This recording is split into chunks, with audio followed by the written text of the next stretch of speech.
Okay, with regard to TIFs, these are often favored by local governments, and I think it's understandable why county governments and city governments would use TIF.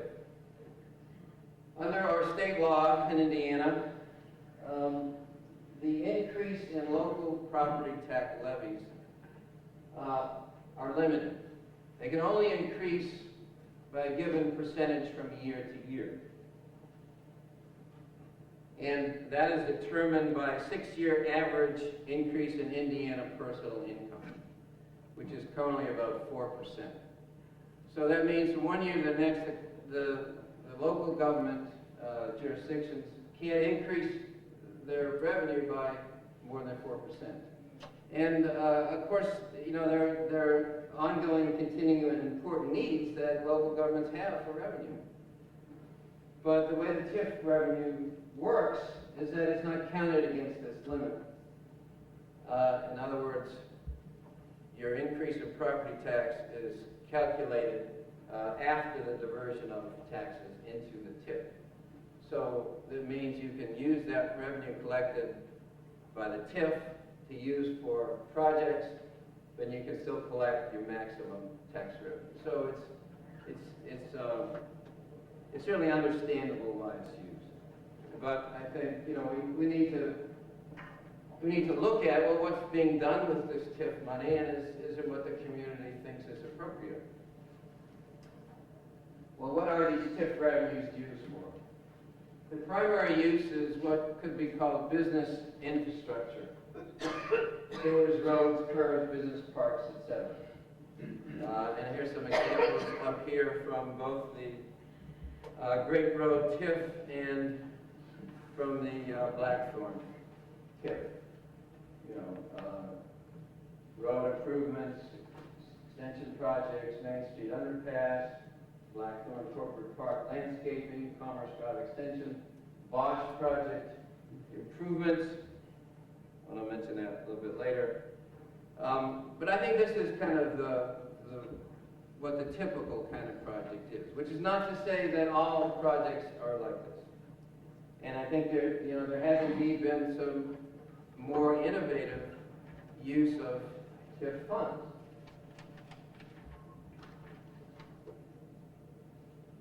Without using TIF funds, the old Uniroyal site was raised and cleaned up. Some TIF money goes to help improvements at the Morris Performing Arts Center. There's a TIF in the Northeast neighborhood in South Bend, which can help with neighborhood revitalization. There's also TIF money was helped, not entirely or even mostly, but helped in the construction of Blackthorn Golf Course, which is the best golf course in Indiana, providing resort-style customer service. You know, the Indiana law is relatively permissive, as I say up here. And if you kind of search the Indiana code to say what can you exactly do with TIF money, what can't you do, it talks about redevelopment of the TIF district, local public improvements. It seems pretty broad as to what kind of projects TIF money could finance.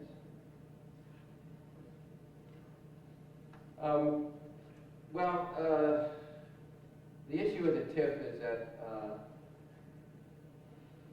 that all the money that goes into the TIF doesn't go to the other taxing jurisdictions. And these are the other taxing jurisdictions that all get a part of our property taxes. The cities, the public schools, the county, these are roughly in the order of magnitude.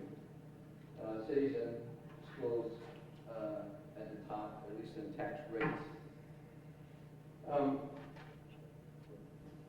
By the way, we also have another handout. For those of you who really want to dig into this, there's a large sheet on the table with all the numbers, all the taxes that each of these jurisdictions pay, and each of the localities that exist: New Carlisle, South Bend, Mishawaka, etc., etc.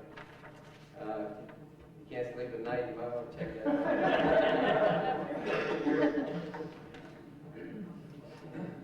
Well, anyway, this is, in terms of the magnitude of tax subsidies, we have abatements and tips, and we have a whole host of other things that Greg talked about. You know, we only have limited time today, so I'm going to talk more about those two things. But there are also some companies who, you might say, are double dipping here, and they're collecting both tax abatements and tips. 30 businesses just did Blackthorn TIF with real property tax abatements in 2005. And I want you to get the impression it's only this particular TIF. It's only in South Bend. It's partly because the data is much more available and accessible to South Bend than I put it up here. But anyway, those 30 companies, they had total tax liability of $4.4 million.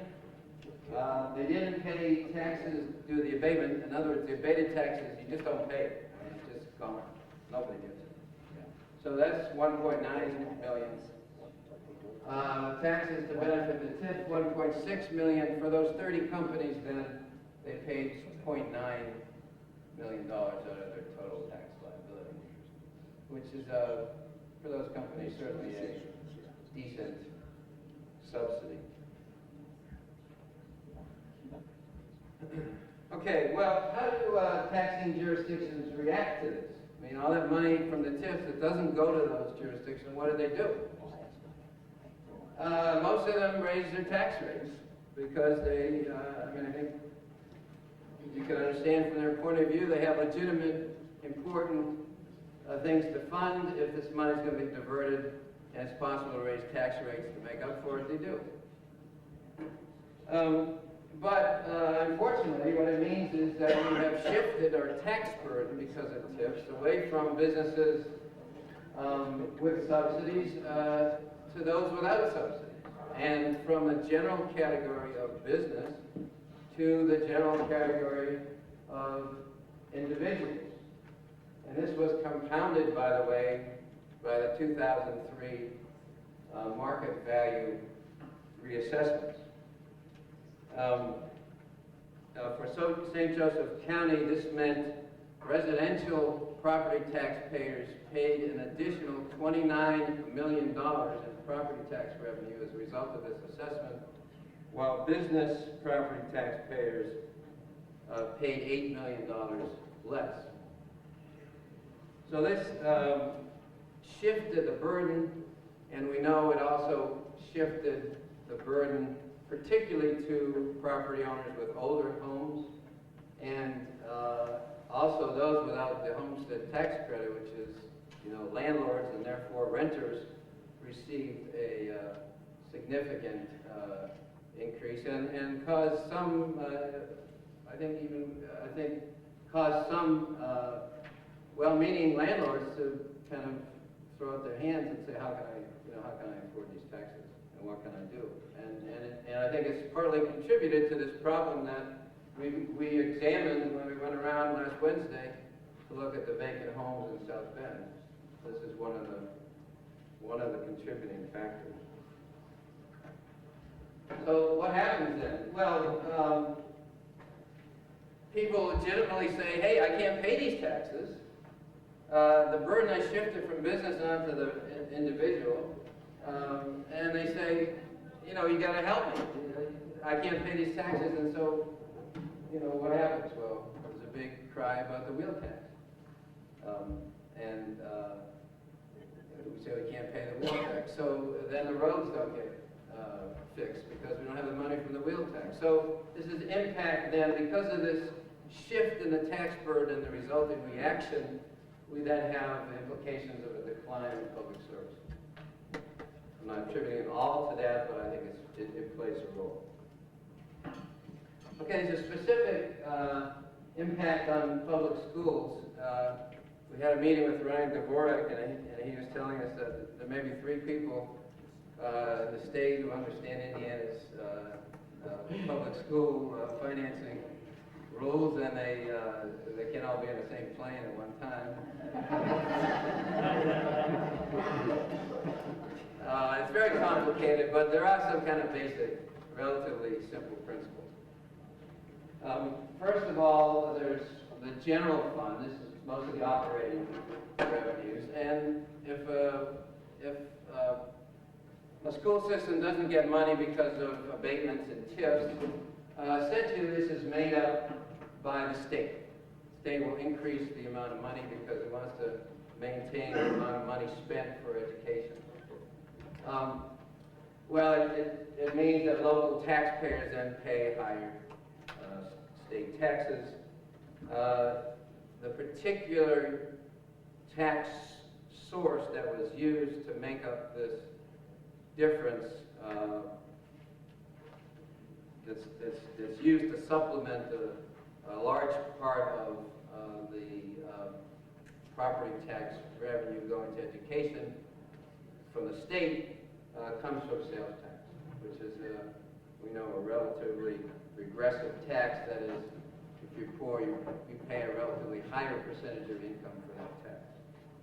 There's also another category of funds called need-driven funds.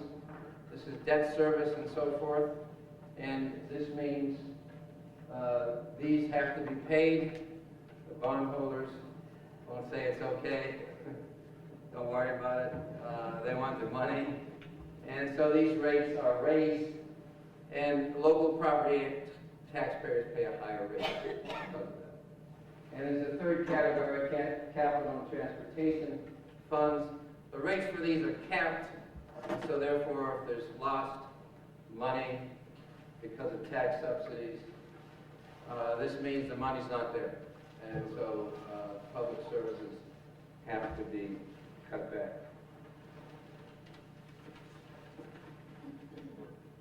Okay, so we add two more costs: shift in tax burden and decline in public services. There's another issue raised by this, and that's urban sprawl. Large projects are favored because they increase the tax base, and they're favored in the abatement ordinance.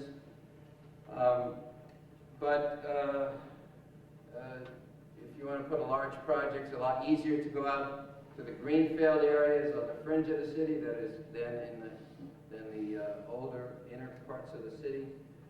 And we see it like in the fast-growing areas in the northwest part of South Bend, the South Bend, Main Street and areas to the east in Mishawaka. But sprawl leads to pressure on public services. You put more out in a further area, it strains the demands for firefighters, police, schools, and also greater demands for public transportation.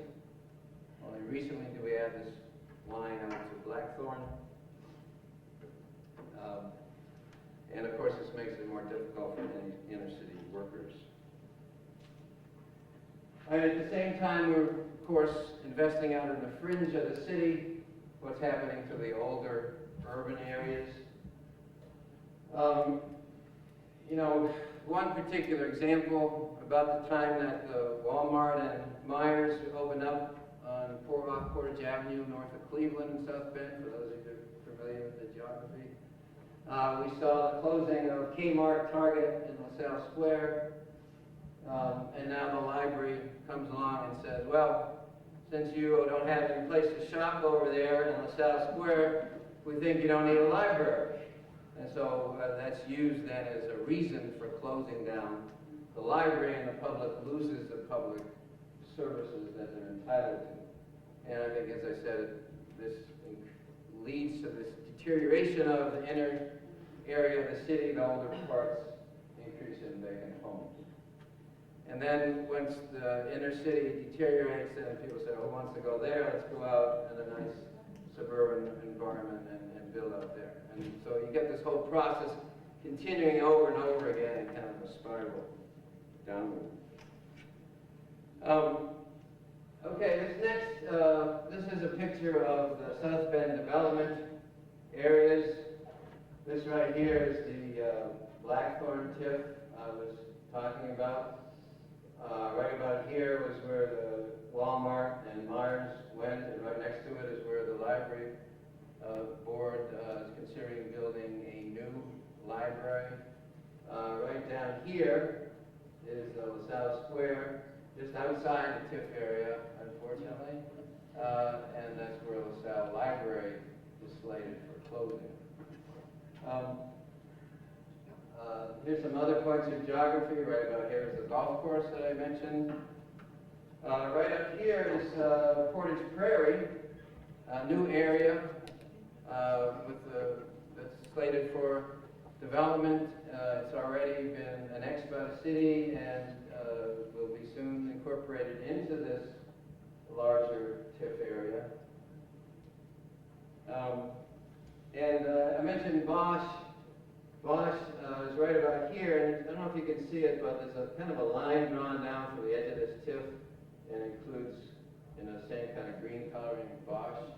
So we've kind of incorporated them into this TIF with some creative geographical drawings.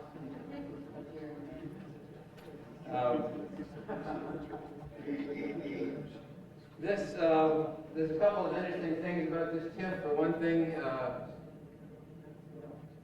we may eventually face death, but not the TIF area. This will go on forever. There's no expiration date for this TIF. 1994, the state passed a law saying TIFs can only exist for 30 years. This was established before that, and so there's no expiration to it. It's also the only TIF in South Bend, aside from this little tiny one over here called Douglas Road TIF that was just established about a couple of months ago. That is an economic development area as opposed to a redevelopment area. A redevelopment area carries a requirement that must be concerned with addressing blight or deterioration of old areas. The rationale behind this is that it's an economic development area. It's an area that we want to develop. This, again, it's certainly not specific to our local area. This is, going on across the state and across the nation. Okay, just about close to done. We can add urban sprawl and disinvestment in older urban areas to our list of costs, and ultimately adding up to a decline in the quality of life. And I think these are all costs of what we have been sold as a free lunch. The policy, the old view of economic development that we have seen in our area. Okay, well, just two other quick issues I want to talk about. If you read the Indiana Code, this is a definition of an economic revitalization area. Now, every tax abatement that's given in the state of Indiana has to be in an economic revitalization area. And if you read through it, it sounds like this area has troubles. I don't know about you, but that's the way it sounds to me. But every tax abatement that is given is declared an economic revitalization area, whether it be in the resort style near Blackthorn Golf Course or anywhere else. So a question for our community and our elected officials, should tax abatements go anywhere, or should they really go to what I think is the original purpose of these subsidies, which is to help out the areas that are in need? I mean, just exactly the way Greg was referring to, offering subsidies to suburban areas is like paying teenagers to think about sex. I mean, why do we... You didn't hear that, though.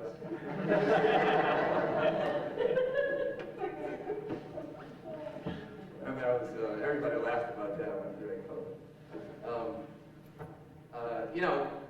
Companies want to go to areas like Blackthorn. This is a question for public policy. Should we be paying them to go there? Or should we be paying them or subsidizing them to go in places we think there's a greater need?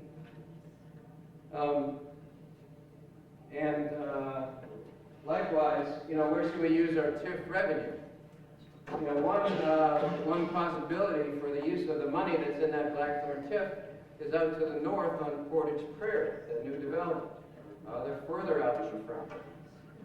Well, you know, if we can build a golf course in Blackthorn, if we can extend the Blackthorn TIF down to Bosch, if we can use the TIF revenue for really local public improvements, really, what's to stop us from extending that TIF down to closer areas off the Lincoln Way West that might need redevelopment? And,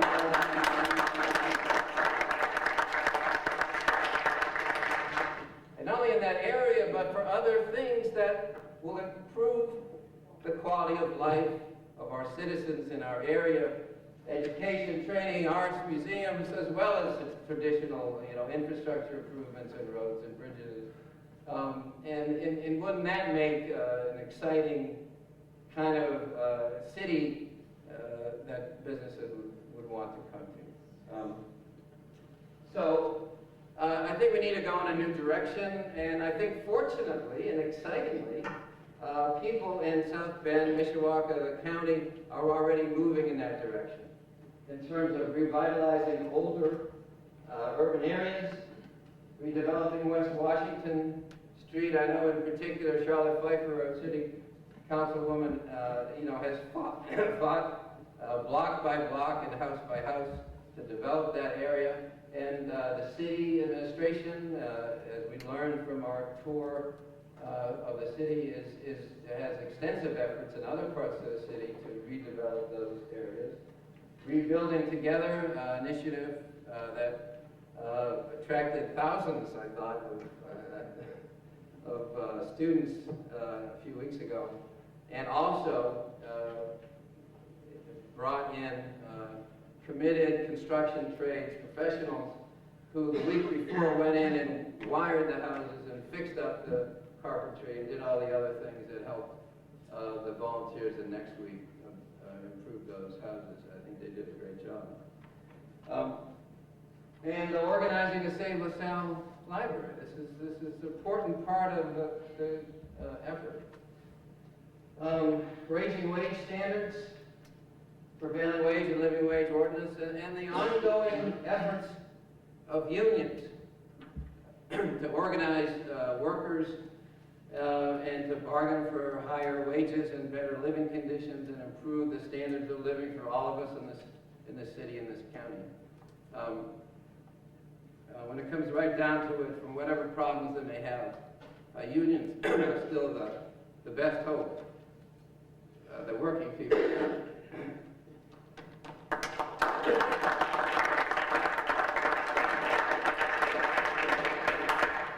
Promoting democratic participation. The new Carlisle residents who fought the Tondu project are not content to sit around and think, oh, that was nice. They're meeting to try to develop some community input on what can we do at this site. And the same for Union Township residents who are putting forth their effort and their views on what should happen with those CAFOs down the south part of the county. This is an important part of the community having a voice in what kind of economic development we have. The city plan that's been worked on for several years by the city of South Bend, I think, is a remarkable effort in terms of democratic participation. I mean, I know they went for many times to hold community meetings and solicit support, and I think they've done a great job in terms of making it a real democratic process, and we're all kind of eager to see what's going to come out of it. Encouraging downtown and local development. There's a group called Downtown South Bend, promoting the attractions of the downtown, Colfax Arts Corridor, a new kind of exciting idea.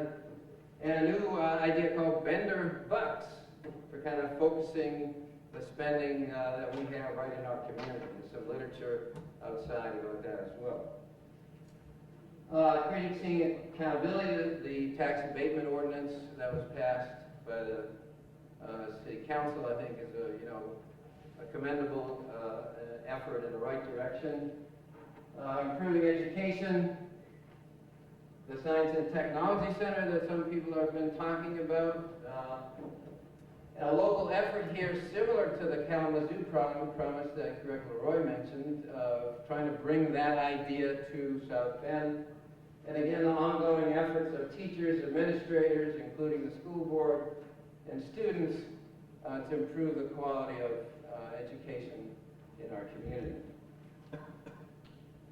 All right, so what's our vision? Well, here's our vision. I think if the mayor would not mind me quoting him, this was in his State of the City address. The effort is referring to arts and culture, but I think it could be considered more broadly, talk about other issues. Not only enhances quality of life, but will help to keep and attract young, creative people to our city. It is one of the intangible assets for economic development. The idea being, if we can make a better city, if we can improve the quality of life, if we can make an attractive place for people to come, then this is economic development. This is what will work. This is an exciting way to do it. And plus, we'll have a lot nicer city to live in. Well, you know, it's also there's a Niles high school student graduate wrote into the South Bend Tribune that says, you know, no business will invest time, money, and resources in a community that does not invest in itself or its students. The importance of skills and infrastructure that Greg Leroy talked about, the importance of education, is critical here. And I think, you know, another direction was stated by Jeff Ray, mayor of Mishawaka. People want to do their business in communities where they want to live, and people want to live in communities where the quality of life is good.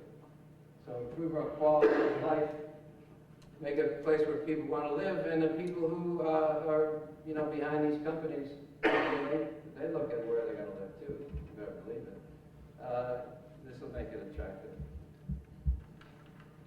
So finally, what is our new vision of economic development? Well, you know, as opposed to giving large tax subsidies and creating this good business climate, let's improve our quality of life by doing all the things we were just talking about and improving the air and water. Instead of Chris saying, well, there's no strings attached, let's make subsidized businesses accountable to community values. Let's target incentives to combat sprawl and disinvestment, and let's raise wages and living standards for all. And finally, instead of a limited community input in the old vision, in the new vision, we need to open up the process of economic development to democratic participation and involvement. And it's exactly why we had this forum today, and it's exactly why you're here. And so this is the business that we, later on today and in the afternoon, we will look at specifically, okay, what can we do now to address this issue? So thank you very much.